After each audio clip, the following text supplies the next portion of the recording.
And welcome one and all to another episode of Common Sense Paranormal Radio. I am your host, Rick Hale. Hey guys, sorry for the last 2 or 3 weeks. I was supposed to have Richard Palmisano on the last show, and there was some considerable amount of technical difficulties that we were having trying to get Richard connected. But, hopefully now I have all that stuff worked out and I'll be able to have Richard on again in the future because he really is Canada's most respected psychical researcher and ghost hunter. So hopefully I can get him to come on again in the future. Plus, also, over the last couple of weeks, there have been a couple of family things. And as we all know, family always comes first in everything. So thank you so much again for joining us here at Common Sense Paranormal Radio from the very haunted Chicago, Illinois. So this week, ladies and gentlemen, I have an amazing guest on the show. This week I welcome a very good friend and a very old friend of mine, William Becker. He is a psychic medium as well as a podcast host of his own. And we're going to be talking about a lot of things that William has been doing over the years. And believe it or not, he really is one of the most accomplished people I will probably ever have the opportunity of knowing. So I'm going to give you a quick rundown. He sent me his bio here. And, it's not a quick rundown because it's quite a bit. So this is going to give you kind of a thumbnail sketch of what to expect when speaking with William today.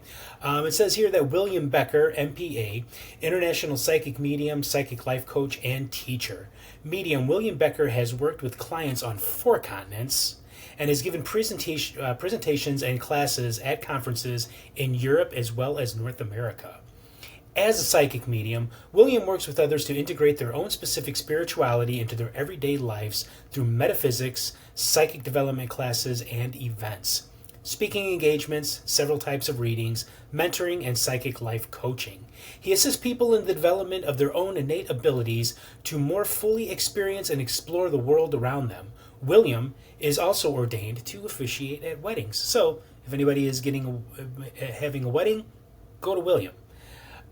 With his bachelor's degree in history and master's in public administration, William combines his love of history with his metaphysical and his psychic mediumship abilities to allow people inside their own connection to their souls and the greater world beyond this physical existence, as well as the world of ghosts, hauntings, and other paranormal realms with his Haunted Hotspots events, Finding Your Psychic Voice classes, one-on-one mentoring, along with a variety of other classes and workshops. His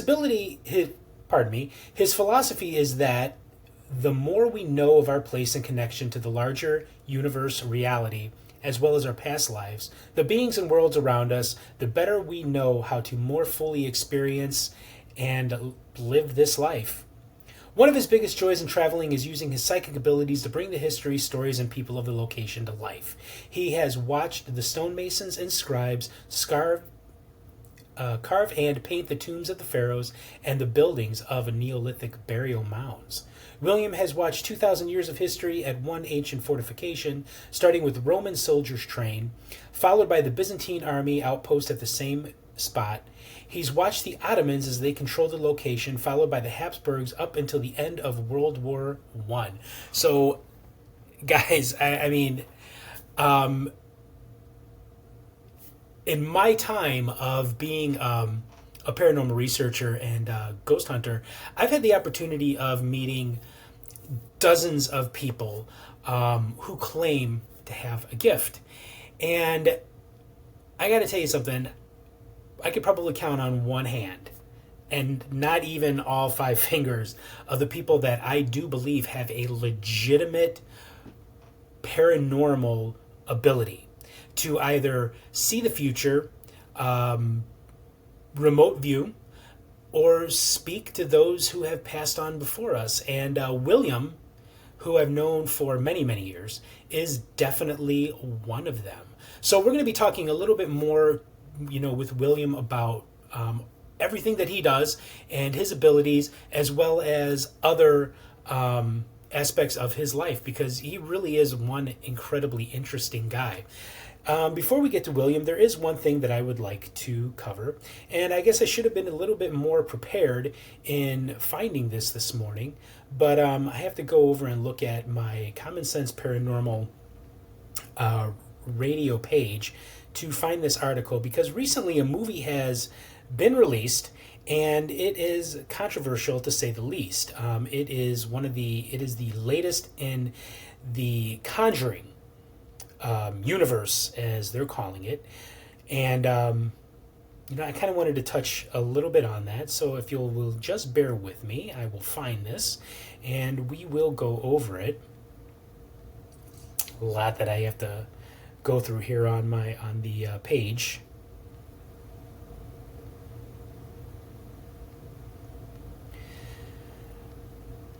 So I will be getting there shortly, I would imagine.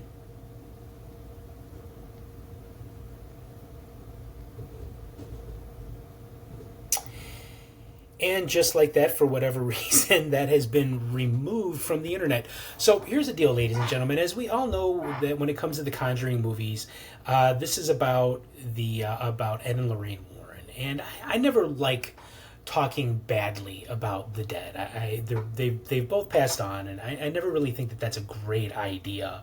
But this latest movie is about the Smurl haunting that occurred back in I believe it was the early 80s. Now, it's always been one of those violent hauntings, and probably one of the most frightening hauntings that have gone on record. And it's one of those ones that I really do believe in. I really do believe that this family living in Pennsylvania did, in fact, experience something terrifying in their home. But here's the thing.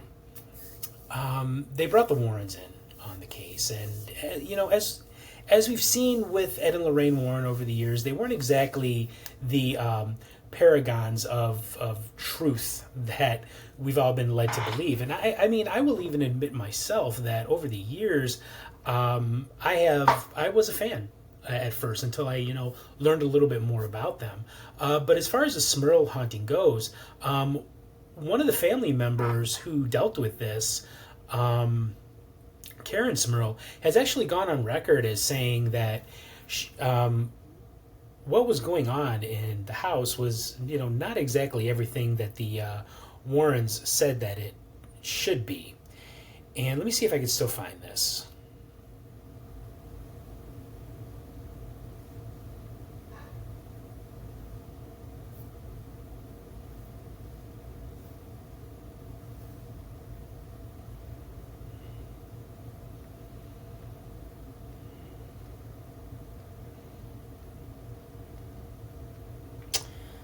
And no, sadly, I cannot. It seems that whatever Miss Smurl had to say has been scrubbed from the internet as we know it, which it's kind of one of those things. It happens sometimes. But she really took a great deal of issue with what the Smurls did in her home. And in the movie, Last Rites, they made it more about their daughter and her relationship with her fiance, who eventually, I believe, he became her husband. And it really was more about them and less about what it is that the Smurls had to go through. But seriously, go to the internet, look it up, check it out for yourself, and you will see that what these poor people had to go through was, nothing short of completely hellish. And you see that a lot in paranormal circles, and that's one of the things that we're going to talk about with William today, what he thinks about these extreme hauntings and violent hauntings. I've never come across anything that I would say was evil or demonic. Definitely unfriendly, most certainly unpleasant. But nothing that I could ever point my finger at and say, you know what, that was a demon. Even the very first investigation that I did, I was a much different person back then. Was a little bit more on the religious side. So, but back then I would have said it was a demon, but now it's like I'm a little bit more convinced that it was actually more of a poltergeist that I was dealing with at the time. So we should be having William come on here very, very soon. Let me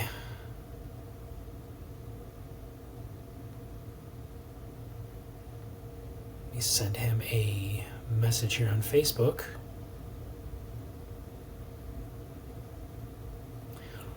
Ready when you are.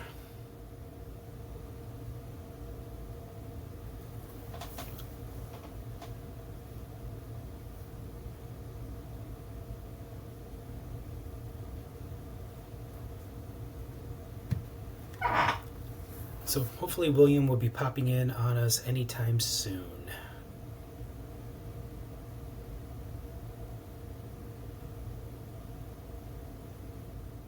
So there's just one thing that I want to remind everybody before William comes on. Send me your stories here at Common Sense Paranormal Radio, and we can read them on, or I can read them on air. Send it to RICKEHALE46 at outlook.com. I really want to, I would really love to one day have a complete show where I'm talking about we're reading people's paranormal experiences, either them being with ghosts or, oh, wait a minute. I think we're about to hit William. Hi. Hi. Oh my God. You have no idea how happy I am to see you, because the last time I tried having somebody on the show was Richard Palmisano, one of Canada's most respected psychical researchers and ghost hunters.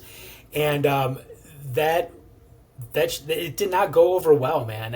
It was like, for whatever reason, we couldn't make him connect. But thank you so much for being on the show, William.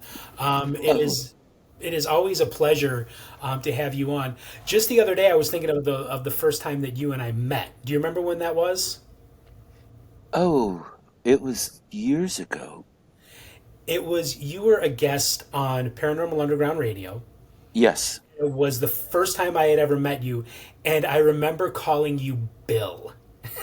Oh, And yeah. your reaction to being called Bill, um, like the look on your face was one of great distaste. And I'm like, oh man, like if I'm gonna call this man my friend, I cannot call him Bill. He must go by William. Yeah, um that's I haven't gone by that name since I was 27, and Yeah. I'm not prematurely white. So So yeah, so you will always be known as William to me. So, William, I we've known each other for a great many years, and like I said at the top of the show, you are definitely one of the people that I can count on one hand, and like I said at the top of the show, not on all five fingers, of one of those people that I really do believe has a legitimate psychic ability. I have no doubt whatsoever that you have this ability. So I guess the most natural place to start this talk is, how did you figure out that you had this ability or oh have? boy. Um you know, when I've looked at that a little bit more lately over time, because people have talked about how they've just always had these things happening. And Mhm. I realized that so much of what was going on in life I was experiencing as a little kid actually is tied in with this. And some of it was dreams, some of it were things I thought were real, but they'd been dreams, I think. You know, and things that have lasted with me over 60 years. Yes. Um, and plus other pieces that have moved from it, shadowy figures that, or little white figures peeping out from behind trees behind our house, or different things, which I realize now may have actually been tree spirits, having seen a couple as an adult. And so I think it was basically in late high school that I really put the pieces together Hmm. as far as mediumship goes. I'd seen my first ghost when I was 8, It was another little boy. It was a beautiful sunny day. I was with other friends. That's how I knew the kid was a ghost, because the friend said, "No, he's dead. He can't play with us." Hmm. Famous ghost, I found out 50 years later. Oh, But, and so it's always kind of been there, but it's not something that I talked about really until my late teens, because then I started finding like-minded people who kind of got it a little bit, and right. we could work together on things, and that helped a lot. But and then I've really started actively developing my skills probably around 17, 18. Yeah, that seems to be from what I've heard from other legitimate psychic mediums. That seems to be they discover that ability when they're in their early teens. Kind of go through a few years where they're like, I don't really know what this is, Hmm. and then they realize in their late teens and even in their early 20s that holy cow, I have like this gift that I can speak to the dead. Do you see it as being a gift, or do you see it as being? I've other psychics that I've spoken to have actually considered it a curse. Oh, I love it.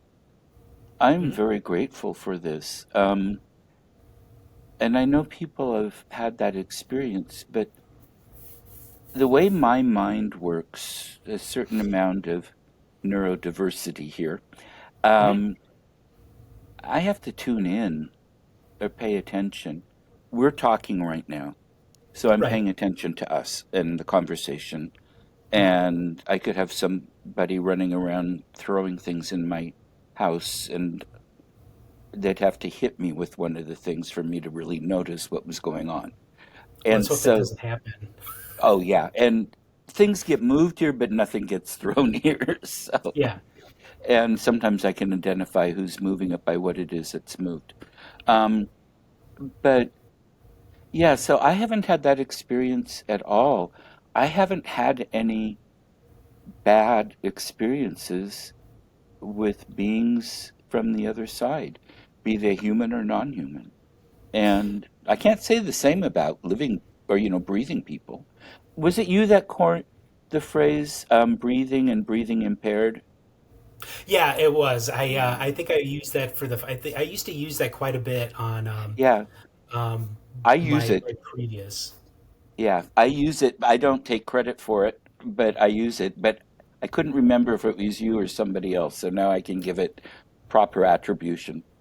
Oh, thank you. And I think I kind of developed that saying because one other psychic that I worked with for a very long time was Nancy Laporta, and she actually hated the word haunting or Yes, ghost.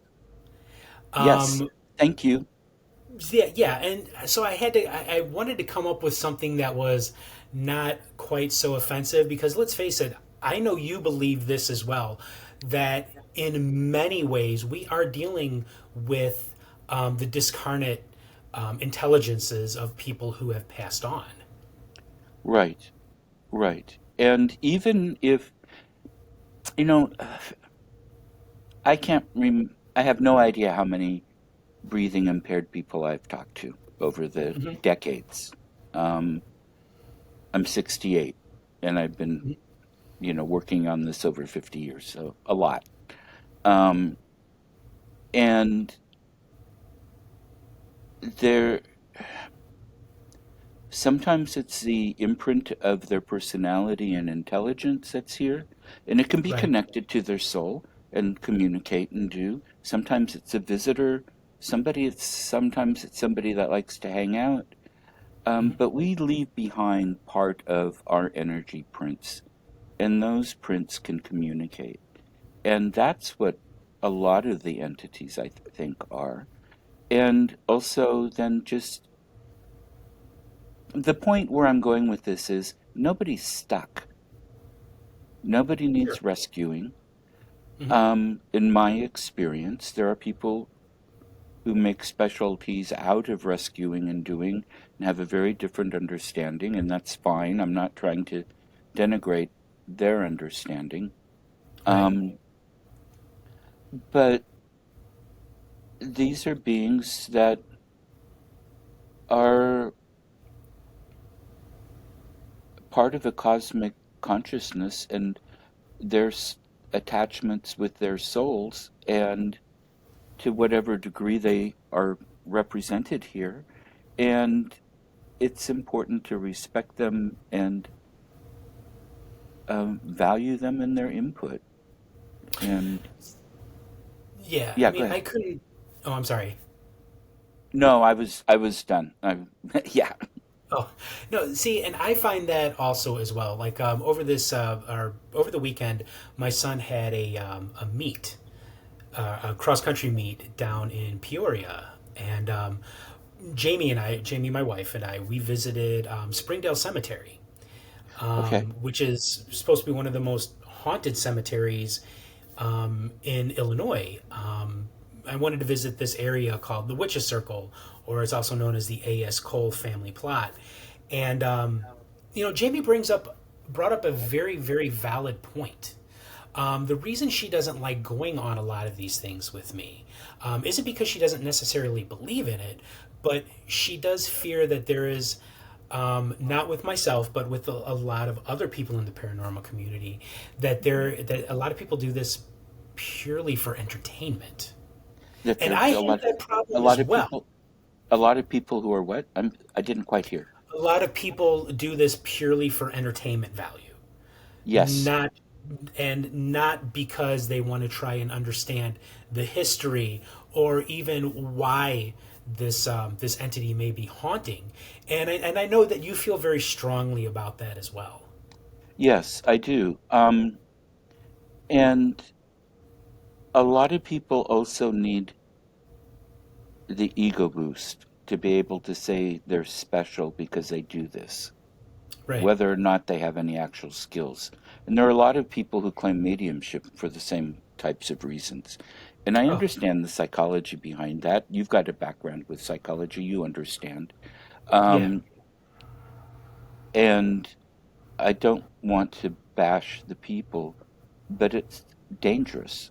It's disrespectful, and it's dangerous to people who are looking for legitimate answers because they're coming from a place of vulnerability, loss, and to have people who aren't in it for the right reasons, or Hmm. let me put it this way, aren't in it for healthy reasons, in my I think that's a opinion. better way to put it. Yeah. Yeah, um, they can do a lot of damage to people.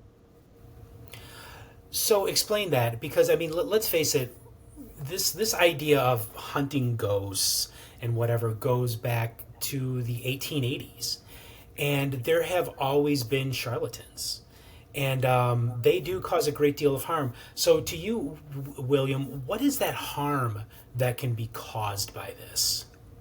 Well, for one thing, it can give people a false impression about reality. And I notice that so often what these investigators are doing is calling things demons or negative entities or Yeah. your family members trapped or something like that, which is devastating for people. And it's not true. Hmm. And even if it's not a family member, somebody has a lot of activity in their house. Well, so many of these groups then they come in and it makes them important to say, oh, there's this negative here, there's this, and they scare people who don't need to be scared. Right. They just need an understanding of what's going on. There have been several times that I've gone to houses where people have wanted the entities there gone because they've been afraid. And as a medium, I've been able to go there and communicate. I can also do it remotely, but it's good in person and explain what's happening both ways and help the people set some ground rules. And they don't want the entity gone anymore. They're happy to live with them because, okay, now there's an understanding. I liken it to the child seeing monsters on the wall Hmm. And then when you look, you pull back the drapes, and the moonlight's coming through the tree branches, blowing in the wind through the window shade and onto the wall. Okay, it's no longer scary. We know what it is.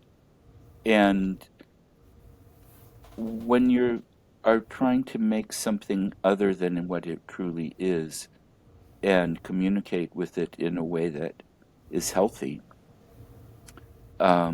you're disrespecting the entity and you're disrespecting the people. Right. Um, and I don't like that.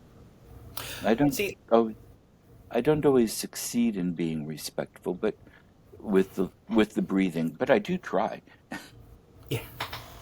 See, I'm the same way. I'm not sure if I ever told you this. This was an investigation I did many years ago, and this entity was causing a great deal of problems for this family in their Uh, house. And this was one of the investigations that I did with Nancy. I mentioned her. She's one of the very real psychics that I've worked with over the years. Um, she was able to discover in speaking to this entity the reason that he was so angry. Um, he was very sad. In the 1950s, he had killed himself in the house, and we were actually able to find this and verify that this had actually happened. And according to the entity, the reason that he uh, killed himself was because he liked men. He was okay. gay, Yeah. and he was a gay man in a time where where your entire his entire existence was made to make him feel like dirt Well, it was also because illegal, and he could go to prison for it yeah, in many that states. I don't know about Illinois at the time, but all over the country that was true. yeah. I'm not sure about Illinois at the time, but I mean it was pretty much universal at that time to make Yeah. people feel And you this way, certainly would lose jobs and right? couldn't work for schools or government, that's for sure. I Right. mean, oh, yeah, it was a horrific time. But we were able to reassure this young man that he no longer that I mean, you can't really tell somebody how to feel. So I'm Right. just saying this for lack of a better way of saying it. We had to convince him that he didn't have to feel that way anymore about himself because people don't really think that way anymore. Well, Right. I mean, for the most part, we Right. don't. There's still a lot of people who do, unfortunately, and so he was happy to finally go in and be with. He actually left. Hmm. Nancy was able to convince this young man that he didn't need to be here anymore, didn't need to be sad or angry, didn't need to hate himself for who he was, and he was able to, go off to, wherever spirits go to, Yeah. in that respect. Yeah. And, you know, I think the main bulk of his soul had already done that because they know, and they know there's no judgment and such. But part of that consciousness, again, doesn't always know that and can think that they're not worthy or something. And so freeing that part up by helping it to learn the truth um, is really so important. And I'm glad that you and Nancy were the ones that were able to work with that family because an awful lot of people would not have been supportive of that young man. Well, yeah, we had talked about this a little bit before. I mean, you yourself are a gay man. Oh, yeah. Yeah, and there's a lot of horror stories in the paranormal community of people who are in the LGBTQ community. That are Um, what? I'm sorry. I'm having a that, little trouble hearing. oh, that's okay. Let me get a little bit closer. That are in the LGBTQ community, who are lesbian, bi, trans, Right. gay, queer, whatever, and they're kind of like left out because they're just the people don't want to work with them or be around them because of their own bigotry or prejudice. And I think that is doing a great disservice to the field as a whole, only because this is phenomenon that belongs to us all, no matter who we are or where we come from. Thank you. You're right. And those of us in that community can have a special rapport with those that have lived through times that were even more challenging than our own. Yeah. They find somebody they can trust and talk to, communicate with, and who can make them feel valued and loved and um, worthy. And um, I've had that happen quite a lot with the Right. entities, including gay sailors on the Turner Joy and the occasional cowboy. And in Oregon City, there's a guy, Carlos, he told me his name is, but that's a fake name, who, was the enforcer, break the kneecap types around Hmm. the 1880s, 1890s, worked the docks, did other things. And we get along great. And part of it was his sexuality. Um, and I'm only half kidding when I say it's only those who no longer breathe that ask me out on a date. Um, That's but great. yeah, and it's important that they have somebody to be able to have contact with. And I haven't seen him for a long time, but he's let me see him as a full apparition twice in the middle of the nice sunny day. Hmm. No chance of a trick of the eye. Yeah. And it's just one example. I think where I'm going with this line of questioning is, and it's the most important part of doing this kind of work, and that is having empathy. Yes. And we don't really see that on television. We see like these, like Zach Baggins, this big muscly guy going into these, allegedly haunted places and yelling at the spirits, and that's kind of led a lot of people into doing that as well. But empathy is so important, not just for the dead, but also for the living. How does being an empathetic person helped you as both an investigator and a psychic medium? Um, that's a really good question. And I like your point with the shows. I tell people the shows have one purpose, and that is to make money for a handful of people. Right. Facts are maybe there, maybe not. Um, but I don't, having a certain amount of empathy allows, and it has to be natural. It can't be faked. It has to be real. And it's Agreed. something people can learn, but that helps make you approachable Hmm. for both the breathing and non-breathing, and also for the fae, the elementals, the whoever. It helps be them trust more because they know you actually care and are interested in hearing their stories or what they have to say, and it's not a show, um, and it's not an ego boost. It's like, yeah, I'm interested in you. Okay, Hmm. we have some differences, but we have an awful lot of things that are in common, even if who I'm talking to had never been a human before. Um, and I think it just makes it a much easier way, and well, you become a little bit more of a ghost magnet, but that's okay. Well, I think that energy attracts energy. Like, for example, I'm not a huge smiler. I don't really smile a lot.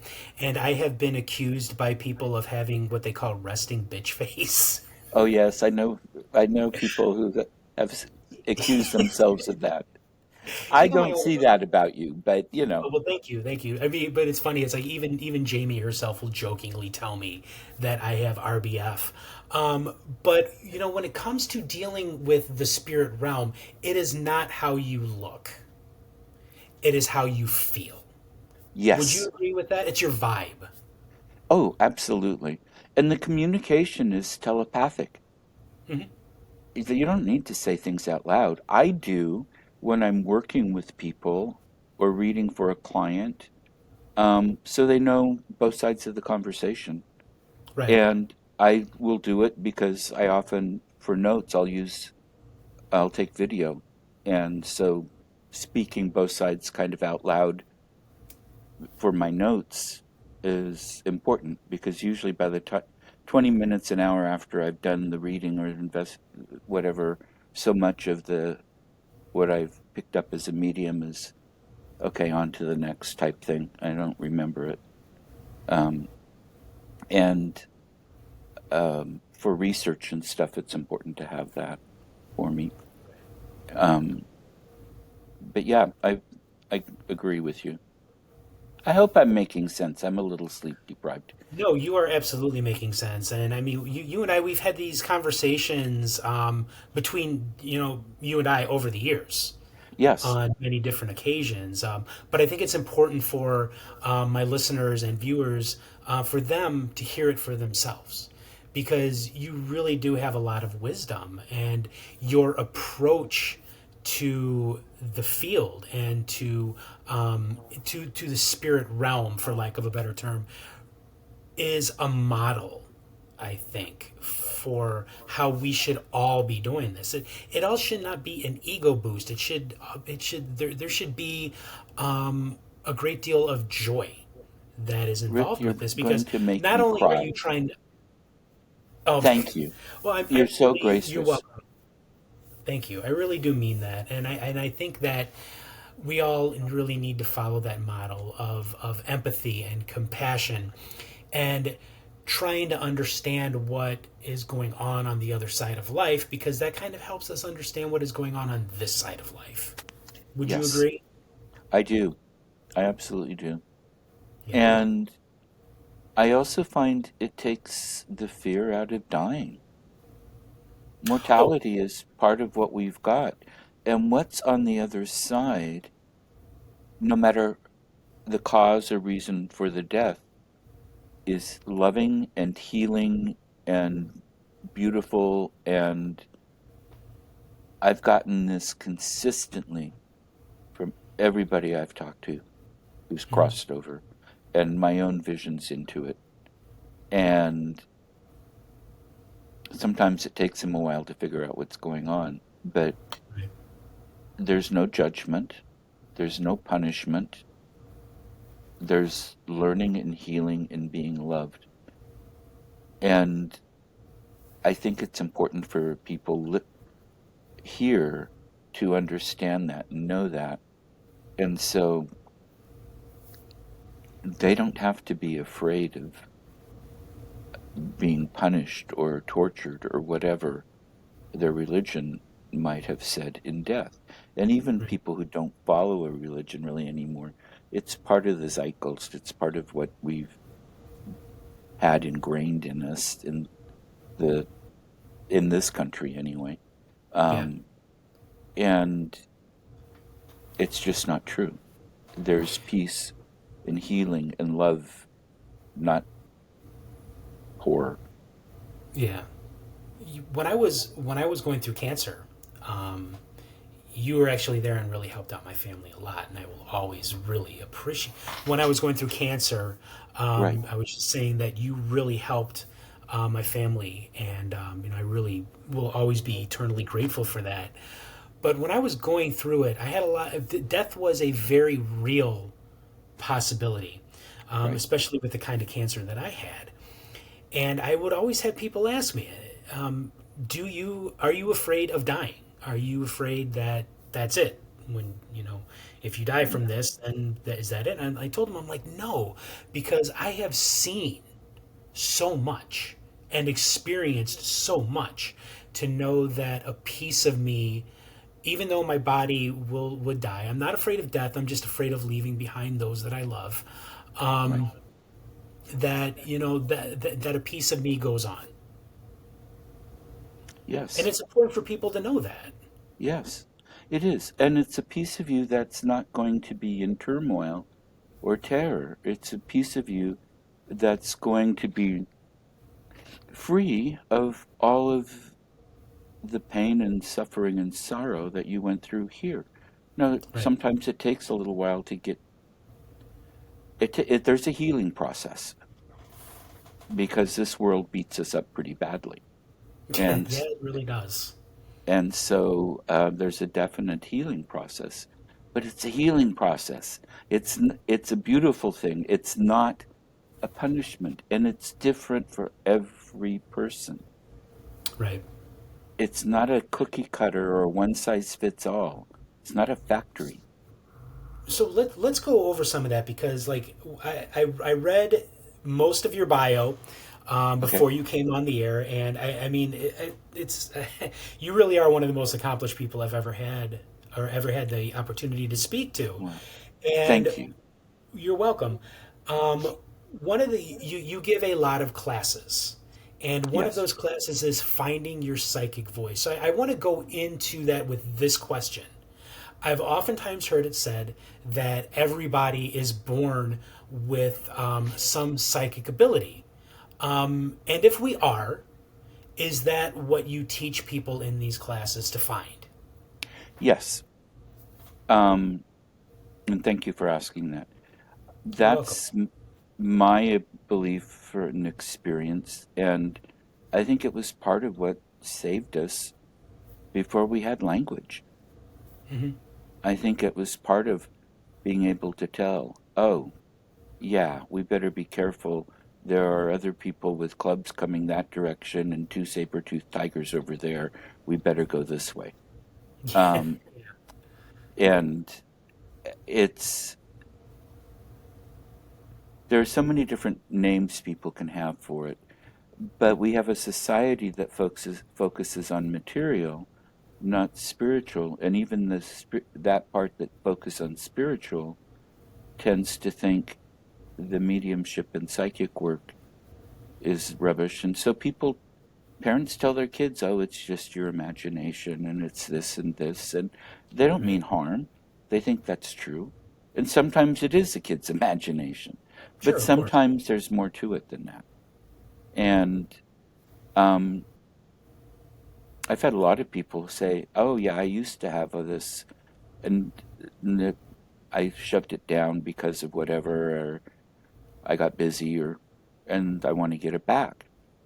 And so that's part of what I help them with. And everybody's different. Nobody, two people are going to have everything exactly the same. Right. I've heard. I myself, I have a very well developed sense of situational awareness. Right. And I've developed that working in an environment where, when I worked in a residential treatment facility with kids, I could just walk into the building and know it's like, yeah, this is going to be a bad day. Right. And I think, and you talk about cavemen, and I think that that goes back to those old caveman days where it's like you and your buddies are out hunting mammoth, but waiting over in the shadows are some saber-toothed cats. Yeah. So it's like we did that longer than what we are now. And I think that a lot of that does go back to that. Yes. One of the things, and for people to know, I have a bachelor's degree in history. I don't consider myself a historian because it's a much more disciplined. I have too much respect for that field to call myself one. Sure. Um, but That's very humble, by the way. Oh, well, thank you, but it's true. But I study these things and have all my life, and I think one of the latest I've heard is they figure human speech probably developed about 60,000 years ago. It might Okay. be earlier, and the dates change, and it could be earlier by then.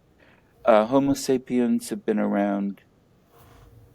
I've seen date ranges of 2 to 300,000 years, Hmm. and so there's a good chunk of that time where we didn't seem to have language, but yet we were communicated somehow, and we survived at times in situations where there were only a handful of us left because of climatic and disease. There's all kinds of things that came in and wiped out a lot of different species of animal, plant, and the whole bit. Right. Um, Have you ever come across, and this is a serious question, but have you ever come across any kind of entity that was that ancient? that's a good question. I haven't come across a human yet that old that I'm aware of. Now, there are watchers that seem to go back endlessly, and I see them in human form, but they're a little different than that.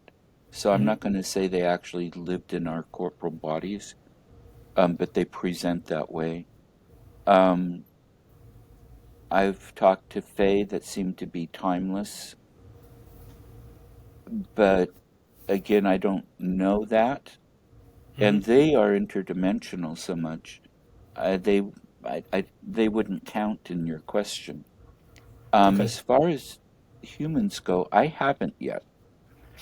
Now, I've gone back, I've talked to and seen beings that go back to, oh, well, I've seen activity in sites that are over 9,000 years old. Right. Um, and there's a excavation right next to the Palace of Knossos that goes back over 9,000 years, and I could see some activity there a little bit, and oh, and some other places I've been. So that's still talking, we're talking Mesolithic, and that part of the world we're already getting into Neolithic pretty strongly. Sure. So the Paleolithic, and especially the early, no, I haven't come across that yet. Okay. But there were probably only a couple 100,000 of us at times, and I think they figure the population was down to maybe 10 or 20,000 for a while. Yeah, I remember reading about that in some archaeological and Yeah. paleontological papers and books. But like you yourself, you have traveled across Europe, Mhm. and you have taken your your classes and your conferences and your courses uh, across the European continent. What is one of your favorite places that you've been where you have experienced a great deal of paranormal activity? Oh, geez. Well, the UK always is a hit with me that way. Hmm. They've got so many sites that are so accessible. Right. And so for mediumship work, I've had a lot there. And also personal things,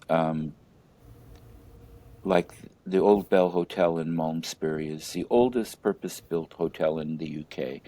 It Hmm. was built in 1220, I believe, as a guest house for the abbey that was basically attached. Hmm. And I've stayed there a few times now. I love the place. And I've even stayed in the ghost's room. And, Okay. or, the lady that killed herself, that she's one of the ghosts. And Hmm. she let me see her on the staircase once, Okay. physically. I was facing the front door and on the ground, but right next to the stairs. And all of a sudden, she was there. Now, I was looking straight, so I didn't turn my head to totally look her up and down because I was afraid moving would scare her away or she'd leave. Yeah. But I was able to get my eyes just where I could see her black dress. You could smell it, you could almost hear it. And it was so solid. It felt like if I touched it, it was more real than real. Hmm. And I don't think anything happened in her room because one of my trips there, they put me in her room. Um, and oh, my friend Vivian, she's great. I asked her one time, or my first time, I think, staying with them, she and her husband, why am I seeing Romano Britons in your house? And she said, oh, yeah, the developer discovered a mosaic and here, and instead of reporting it, boxed it up and it's disappeared. So, yeah, we're sitting on top of a Roman villa. I thought, oh, okay, that explains why I'm seeing Romano Britons. Mm-hmm. Um, and, that kind of thing. Windows opening in hotels that I couldn't reach. Um, oh, Vivian and I went to a conference, or it wasn't so much a conference, but an event up on the coast further north and in the UK. And in the morning, doors and dressers and cupboards were all opened. Now, she says I saw all of these, like the door to our room open, waking up. And I don't remember seeing the door to our room open, but we tested the other things. And I saw that they were open, and I watched the closet door open, and those things just didn't open on their own. Yeah. Um, it was great. Um, and so, and in different places, you can tell when somebody sits on the bed or unlocks the door, or you leave your room and come back and the door's open, and I check with housekeeping and nobody's been up there, and things like that. Sure. Um, I haven't had anything that was scary.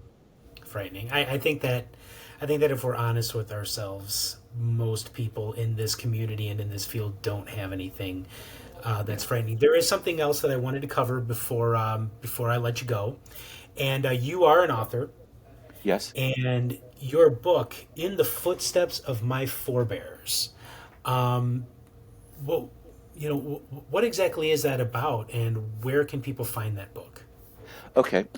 You can find it on Amazon, and I've tried to get it out in other ways. You could also send me a check, and I'll that includes shipping, and I'll mail it to you. I charge $15 for the book. Um, but my family is Volga German. Hmm. We were we went to Russia under Catherine the Great in the 1760s, and were original colonists in a couple areas, and then moved into a daughter colony that first started when the other ones got filled up. And my cousins and I grew up with my grandmother talking about the old country and the people.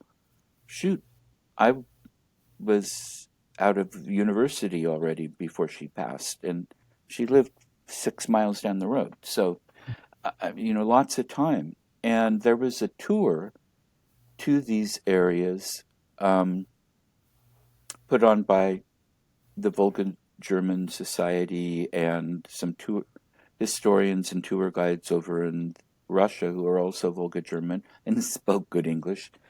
Hmm. And so 7 of us cousins, that included 2 spouses, went on the tour.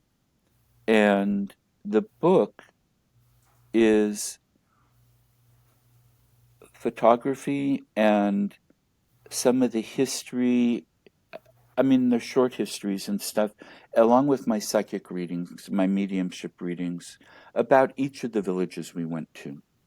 Hmm. And we did go to my grandparents' village, and I got to stand on where the foundation still had a little bit showing of the house my grandmother grew up in, Oh, and the one that's my grandfather grew up in, and my grandmother's paternal grandfather and maternal grandfather, and my grandfather's uncle, and all of these things. And I had an incredible conversation with Grandma in the school that she would have finished going to.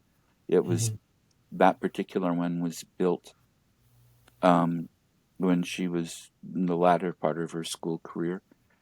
And the book has all of those pieces together in it. It also includes Volgograd, which was Stalingrad, and some of the war memorial and monuments and stuff because of the horrific things that happened there in World Hmm. War II. Some things from Saratov, um, which is where we spent the nights. Um, but mostly we were on dirt roads, and I mean, it was quite a trip, and very few people spoke English, which Hmm. was fine. It was a fascinating journey, not just because of the family history and a dream come true, really, for a few of us that we didn't think we'd ever get to go to our grandparents' village. Sure. And my grandmother's father was the most important man in the district, and his father was by far the wealthiest. Unfortunately, none of that came over with my grandparents. Um, they went from having a lot of hired hands and maids to um, being them, but they also worked out in the fields themselves anyway. I mean, they weren't lazy. Um, and so it's all of that. It's a very personal story, and it's one I think is interesting, just from a historical perspective and understanding, and along with the mediumship put into it. Right. Well, thank you so much for being on, William. It is always a pleasure talking with you. I think you're a very gifted as well as very special person. But we've come to that point in the show that I like to call shameless self promotion. This is where you get to talk about anything that you have going on right now, any of your finding your psychic voice classes, your podcast, anything you want to talk about. This is your time to shamelessly self promote. Thank you so much. You're Um, welcome. and I've really enjoyed this. I have a YouTube channel, and there's a link to that on my website. Now, my website, I hired somebody to redevelop it, and so it's under construction. The basics are up there, and you can find the link to my YouTube channel there, and it's actually under William Becker and a number or something. And also my newsletter, which is free. Um, it doesn't get out as often as I'd like, but it's there. There should be links to my book. There were, I don't know if they still are up, but they will be again. And you can get to the site at paranormalinsights.net. And um, actually, I've got a Finding Your Psychic Voice class today at 3 Okay. Pacific time. And that's a once a month class, the third Sunday of the month, usually. Um, I've put together a metaphysical workshop that I'm really proud of. It's really excellent. And bringing ourself into more connection with our soul and the universe and bringing that back and integrating it into our physical material world life. And I'm probably going to do some virtual workshops with that. It's a four-parter. Um, I've got a book signing in Astoria, Oregon at Whisper something. It's on the street that goes one way south next to the Columbia. And that's on the 11th from 5 to 8 p.m.